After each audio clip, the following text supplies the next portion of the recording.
They almost let a hired guard pat down my 14-year-old niece right there in our neighborhood clubhouse under fluorescent lights in front of everyone. One nod from the HOA president, and suddenly a kid became a suspect. But they didn't know who they were dealing with. I wasn't just some quiet uncle. I'd spent 15 years investigating civil rights violations for a living. That Sunday started like any other. Laya wanted to swim her routine since losing her dad. She held on to those pool days like they were sacred. We walked through the clubhouse doors, and before she could even check in, this guard in blue gloves stepped up, standing way too close. "Sir, we have authority to search visitors," he barked. His hands hovered near her like she was carrying contraband. My niece gripped her hoodie like armor.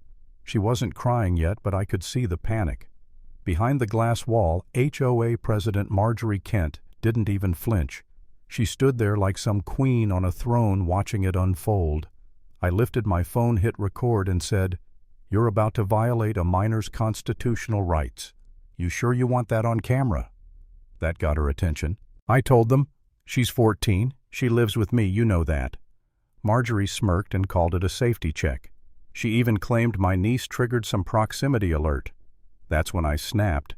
I'd installed those sensors years ago during a security audit. I knew exactly how they worked and how they didn't. The smirk drained right off her face, but she didn't back down. She ordered security to escort us out, suspended our access until further review. My niece trembled beside me as we walked home. Those swim days were her last little piece of normal, and Marjorie had just ripped it away. The next morning, a violation notice was taped to my door. Rule 14.3, Interference with Security Procedure, a $150 fine. As if thick paper and laminate could make it more legitimate. Inside, Laya sat curled on the couch, headphones on silent. That silence hurt worse than the fine. I snapped a photo of the notice, then walked out back to the trail that led to the clubhouse, the one Marjorie insisted was a south entrance. No signs, no gates, just a wood chip path I had built myself when I first moved in. Now she called it restricted access, her excuse for turning a pool into a checkpoint. I uploaded the clip of the attempted pat-down to a neighborhood forum. No commentary, just raw footage. Within an hour, replies flooded in. This happened to my daughter. Our nanny avoids the clubhouse. My son was stopped for carrying a sketch pad. Always teens, always alone, always when Marjorie was around. A pattern clear as day. But knowing it and proving it were two different things.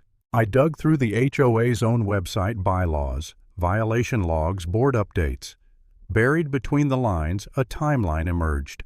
Revoked access notices, safety warnings, all aligning with her presence at the clubhouse.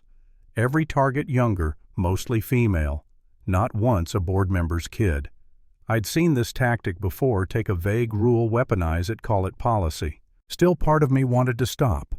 Laya didn't even glance at the pool when we drove past anymore. Her purple dolphin towel hung untouched behind her bedroom door. Watching her shrink into silence made me wonder if pushing back would only make things worse. Maybe the smart move was to let it go, swallow my pride, and keep my head down like the rest of the neighborhood. For one night I almost convinced myself that fighting wasn't worth it. But then I saw the footage again, her body freezing the moment the guard reached for his gloves. That wasn't confusion. That was trauma. And then I noticed the faint red blink of the sensor on the tree behind him. My own code, something I had built to test motion ranges years ago, had branded my niece a threat. That was it. The breaking point. They had turned my work into a weapon against her, against us. I wasn't walking away. Tuesday. I spotted the guard again. Officer Ben Stroud standing awkwardly outside the clubhouse, shoulders hunched, pen tapping against his wrist like a clock ticking backwards. I asked him one thing. "Did you want to search her?" He swallowed hard. "I follow directives," he said. But his eyes dropped. He hesitated, and hesitation meant something. That night another warning appeared at my door, typed neatly, threatening disciplinary action if I made legal threats. Marjorie was tightening the noose. I turned instead to maps and directories, piecing together every family who'd been targeted. And when I checked the firmware logs of the old sensor I'd installed, my jaw clenched. It was still pinging. They were using my developer code illegally to flag residents.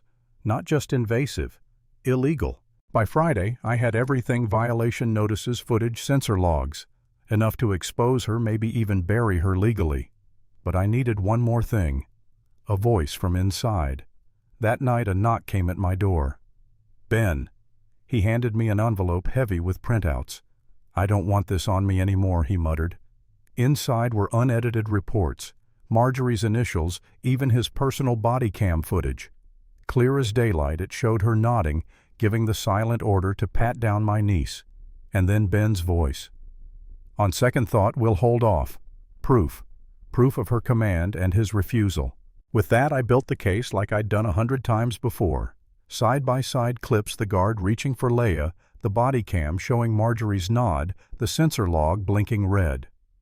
HOA notices lined up against city statutes showing how surveillance devices within 15 feet of public pathways were illegal.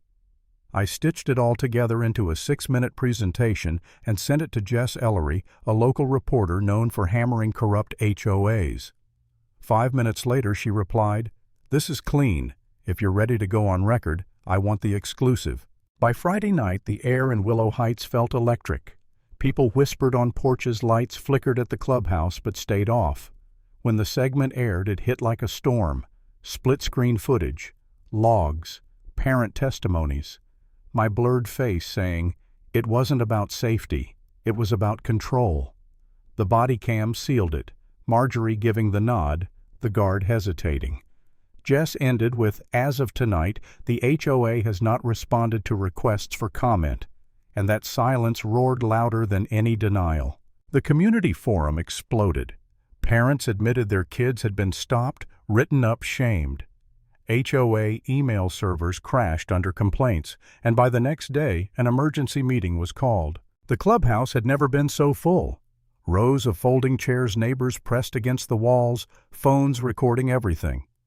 Vice President Glenn Parnell opened with a dry statement about reviewing procedures. I stood before he could finish. "My name is David Rohr, Lot 118. You've all seen the footage. My niece was nearly searched because of a sensor I built that was never authorized for enforcement, and she was targeted only because one person wanted control." I pointed at the empty chair, Marjorie's seat.